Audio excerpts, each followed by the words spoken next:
Ассалому алейкум, дӯстони азиз. Рӯзи ҳамагитон бахайр бошад. Иншоалло ҳама каса хуб ҳастед, саломат ҳастед. Имрӯза бо меҳмони шумо Умедҷон ва шумо қарор дорем дар канали Realphone ва дар канали Умедҷон Техноблог.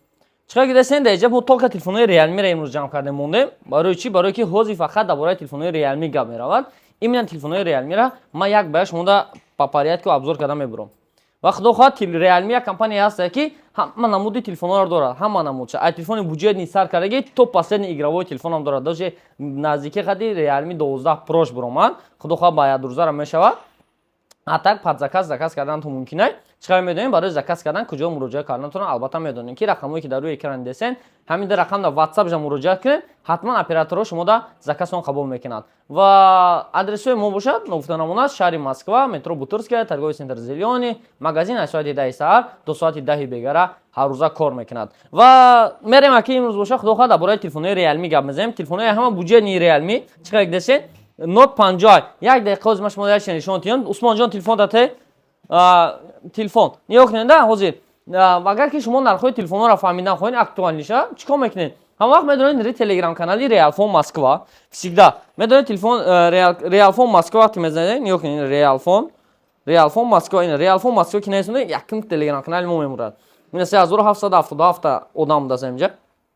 Нархномаи ҳамаи телефонҳо, видеои нав, ҳама гапчопе ки дар бораи дар магазини мо мешавад якум шуда дар ҳамин канал мебурад. Баъди ва ба YouTube мебурад. Ина Realphone Москва дар ҷои поистон, поист сармитин Realphone Москва мебурад. Метавонед ки бемалол ҳамин рақамода чико кунед, ҳамин каналда обуна шуда монед, ҳама гапчоп дар инҷа шидан мегирад. Хоб, бардори азиз, ибо дар бораи Telegram канал анакин ё кунед. Телефони Realme Note 50 чиқар десен дута расветка дорад, расветкаи сиёҳ ва расветкаи кабуд. Ду расветка қати дар фурӯш ҳастад. Мисол каседа телефони ярки дар кор бошад, ина свети кабудаш. Агар тиёмни маъқулш бошад, телефони Realme Note 50 сиёҳш.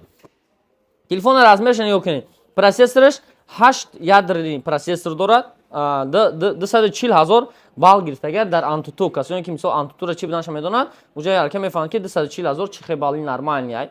Мисол ай 240 боло, ай 200 боло уҷа ялка телефон нормальни истифода бурда мешавад дар ин момент. Ин шо телефон хубиш дар чи? Оперативкаш 4 ай, памяти 64 тага дорад, 128 тага. Касе ки буҷетиш мерасад, тавсия метавонем 128 тага шав харад, барои ки 64 тага каме мекунад дар дани момент. Ва Note 50 ай ҳама плюс як чиз дорад ки ҷои зарамна ки ин телефон Type-C ай. Телефони буҷетни ҷои зарамнаш Type-C. Ҳозир мисол актуални рафтеса, инам ҳам Type-C дорад, микрофон, ҷои боша ҷои ҷек барои наушник, ҷои разъём, колонка қисмати поён дорад. Ва отпечатки палец албатта ай кнопкаша, кнопкаи паст баландкунак. Дар слоти сим-карта бошад, дута сим-карта, якта флеш-карта мебарад. Дар расветка дорад гуфтам, свети кабуташ ва свети сиёҳш.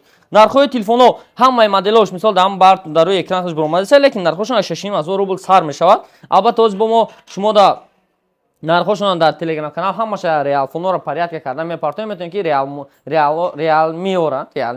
Realme-ро ҳамаша метавонед ки дар ҳамонҷа маълумот гиред ва ҳамаша фаҳмед. Ниё кунед, ин бошад телефони Realme S51. Телефони Realme S51 бардоро ин телефонам 64 тагаш ҳаста, 128 тагаш ҳаста. Дизайни ҳардиш яхеле чихел десе, фақат камтар фарқ мекунад. Лекин ин телефон процессорш бақувваттар, и шо процессор бақувваттар. Ҳам экранаш 690 Гц, 50 мегапиксел камера дорад, камераи бошад 13 мегапиксел ай. Ва ин бошад 20 зарядка 33 ватта дар комплектасияш дорад. Ай бошад надорад ҳамон чиза. Ин телефон барои ки буҷетни ай. ин 33 ватта 20 зарядка дорад. Ба ин хотир ин телефон камтар бақувваттар нисбат ба ира ва нархҳои телефон бошад айнан 1000 рубл сар мешавад. Realme S51. Баъди вай Realme S55 аст. Чиқар десен ин Realme S55. Ду расветка, се расветка дорад, свети gold, свети сабз ва свети сиёҳш аст. Ирам памяташон ҳар хел ай. 6/128 тага дорад, 8/256 тага дорад. Ино мисол метавонед ки бемол омодаи магазин мо харидор кунед. Ин телефоне ки дар даст медесен ино 128 тагаш аст, 256 тагаш. Процессори телефон бошад Mediatek Helio G88. 33 ватта 20 зарядка дорад, 5000 мАч батарейка, 256 тага то максимум 256 гигабайт памят дорад телефоно. Ҳамин телефон имна ва камераи асосии телефон бошад. Камераи асосии телефон 64 мегапиксел ташкил мекунад ва камераи пеш бошад, фронтални камераш бошад. Ҳозир як дақиқа. Фронтални камераи телефон инҷа нарисондагӣ бояд бошад. Фронтални камераш чанда? 16. Фронтални камераи телефон бошад 16 мегапиксел ташкил мекунад бардори азиз. Ино бошанд телефонҳои Realme S55. Ва ҳозир бо як модели нави дига буромад, именно игровой, басказон ки барои бозии телефон харидорӣ кардани телефони Realme S67. чиқари дестен ҳамин телефон ма реклама карда будем ва шумо дар бораи ҳамин телефон обзор карда будем. Камераи ин телефон 108 мегапикселай. Як камераи дига ёрасон дорад, спичка дорад бардори азиз. Отпечатки палец дар кнопкаша пас баландкунак дар телефон дар тарафи росташ. Дар қисмати поён ҷои зайрамунакаш Type-C, колонка, микрофон ва разъём барои наушник дорад. об чанг хеле чизо зашита дорад. IP54 қати. Оби медонед хеле обе ки мисол мерезад хеле дри ягон бахлашка дар ғалтид дар ин бахлашка да ё ки оби ки дар раҷо эстудага ку ранги чи меганаш кул меганаш кул короче дамбаи обай ку ҳам хеле да агар бғалтад ҳам хеле зода бғалтад кор мекунад свободна ва процессори телефон Snapdragon 685 яъне ки игровой процессор дорад. Камера пеш боша 16 мегапиксел, телефонча чоткай, бистра зарядка дорад дар комплектасияш, ишок, батарейкаш 5000 мАч гуфтем, 256 памят дорад, 128 дорад. И свети сиёҳша, свети салфша масаи телефон, свети салфша хушучака. Ҳозир бошад, инами дар рӯи экран дестен кадом свети салфшаш. Хоб бо телефони дигаримон Realme 11. Чиқар дестен Realme 11. Ин телефон ҳамин рӯз мода омад. Чиқар дестен камераш 108 мегапиксел, сета камера дорад, якта дига спичка. Қисмати пеш бошад. Ин айҷа қисмати пеш камераш дар угл эстогай, плёнкаш дар комплекташ, кнопкаи пас баландкунак, кнопкаи отпечатки палец, 108 мегапиксел камера, процессорш Helio G99. Нархи телефон 17500 рублай. 60 ватта бистра зарядка дорад, супер AMOLED экрани телефон худчай. Телефон бошад квадратик, чоткай бад ва қисмати боло микрофон дорад, қисмати поёна микрофон ва иҷа бошад ҷек барои наушник, яъне ки разъём барои наушник, ҷои зармунакаш Type-C ва колонкаош қисмати поён. Ин телефон свети голд шай, телефоне ки дар дасти ма дестен барои метавонед ки мисол комплектация амира як бор нишонатон битем биёин. Як бор комплектация Realme Realme 11 нишонатон битем чи дорад. Так, ин комплектация ҳама ҳамин телефоне ки ман шумо нишондам, ҳамаш чихол дорад. Ҳама ҳамин Realme чихол дорад. Телефон чи буҷет ни чи қиматаш, ина чихолаш, чихоли прозрачный, документош қати аст эҷада ва эҷада бошад зарядник 60 ватта, бистра зарядка 60 зарядник шо мощный ударай 60 ватта супер зарядник ва иҷада бошад кабели Type-C дорад, бистра зарядка. Хоб хеле десенем хеле комплектасияш да ҳамин чиз мебурояд. Realme як компания ҳозир ҳаст ки дар комплектасияш ҳам чихол, ҳам зарядник, ҳам пилёнка дар рӯи телефон заистай. Дар компания Realme ҳозир ҳамин чизо ҳаст.